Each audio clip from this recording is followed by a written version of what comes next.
नमस्कार, मैं सचिन दीक्षित। आप देख रहे हैं राजनीतिक पाठशाला।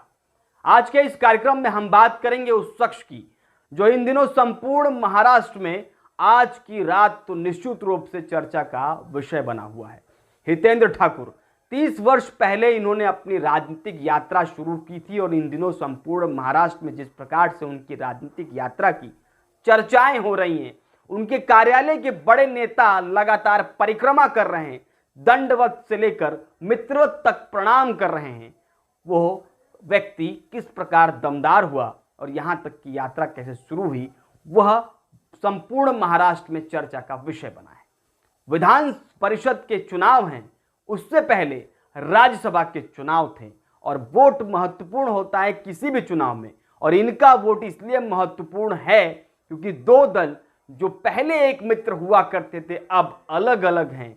दोनों के कमान अलग हैं और दोनों की तीर अलग हैं। निशाना सिर्फ एक था, राज्यसभा चुनाव में विजय रथ को आगे बढ़ाना, और वह भारतीय जनता पार्टी ने तीर चलाया और निशाने पड़ा, उनका उम्मीदवार जीत गया।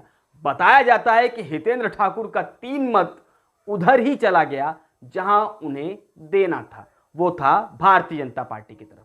कहा यह भी जाता है पिछले दिनों जिस प्रकार प्रवीण दरेकर का आवागमन हुआ, उन्होंने साफ तौर पे कहा कि जिस तरफ हितेंद्र ठाकुर वोट कर देते हैं जीत उनकी सुनिश्चित हो जाती है, या जिस तरफ हाथ रख देते हैं उस तरफ जीत सुनिश्चित हो जाती है। आप जरा समझिए, भारतीय जनता पार्टी जो विश्व की बड़ी पार्टी कही जाती है और देश की सबसे बड़ी पार्टी इस समय इसलिए कहा जाता है क्योंकि कार्यकर्ताओं की दृष्टिकोण से भी ये पार्टी बहुत मजबूत है। और इसी पार्टी का उम्मीदवार जो प्रतिपक्ष का नेता रहा है विधान परिषद में, वो आकर अगर ये कहे कि हितेंद्र ठाकुर का हाथ शुभ माना जाता है, तो आप समझ सकते हैं कि राजनीतिक गुणागणित में हितेंद्र ठाकुर कितने माहिर हैं।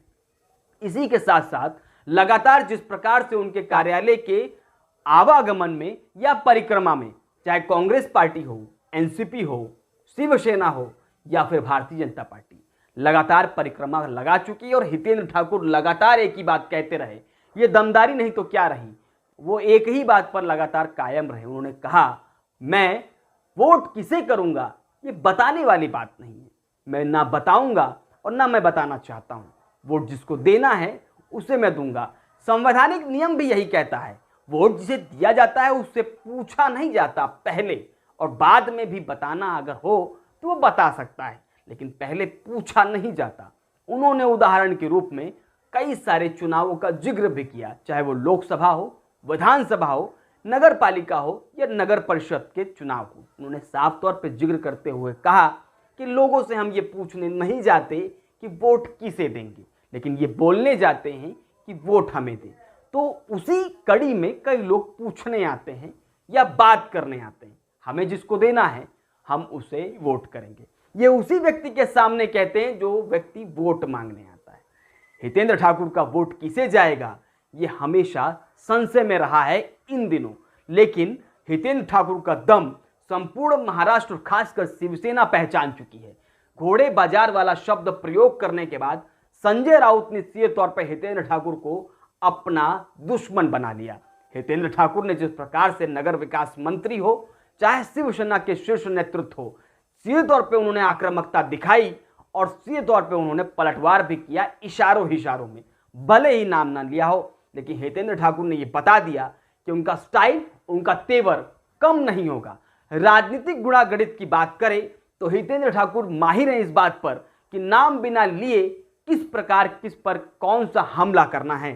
तभी तो उन्होंने अभी तक किसी का नाम न लेकर लेकिन हमलेवार तरीके से आक्रामक रूप अपनाया और लगातार हमला करते रहे। क्योंकि महाविकास अघाड़ी में समर्थन है, उसके बावजूद महाविकास अघाड़ी से अलग थलग नजर आए उनके बयानों से। वरना कौन ऐसा नेता होता है जो महाविकास अघाड़ी या सरकार में समर्थन देने के बाद भी ये दम रखे कहने का कि मुझे जिसको वोट देना है वो मैं तय करूंगा और तंग की चोट पर दूंगा, और वो वोट उसे देता है जिसे वो समर्थन सरकार बनाने के लिए नहीं देता है। यानी भारतीय जनता पार्टी को सरकार बनाने की उन्होंने समर्थन नहीं दिया था, उन्होंने महाविकास अघाड़ी को दिया था।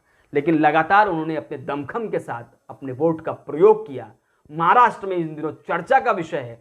हितेंद्र ठाकुर ने अपनी राजनीतिक यात्रा में कभी भी निचले स्तर की राजनीति कभी करना नहीं सोचा। हमेशा गुणा गणित लगाकर राजनीतिक विश्लेषण करके कब कौन सा किस प्रकार बयान देना है, इसके लिए भी चर्चा में बने रहे हैं। अब देखना यह होगा कि कल जब सुबह सूर्य उदय होता है, अस्त होते होते ठाकुर का वोट कहां जाता है, क्योंकि लगभग सभी यही कह रहे हैं, ये ठाकुर वोट मुझे दे दे। वो किसे देंगे वो तो समय ही बताएगा। आज के लिए इतना ही। कल फिर मिलेंगे किसी नए राजनीतिक विश्लेषण के साथ।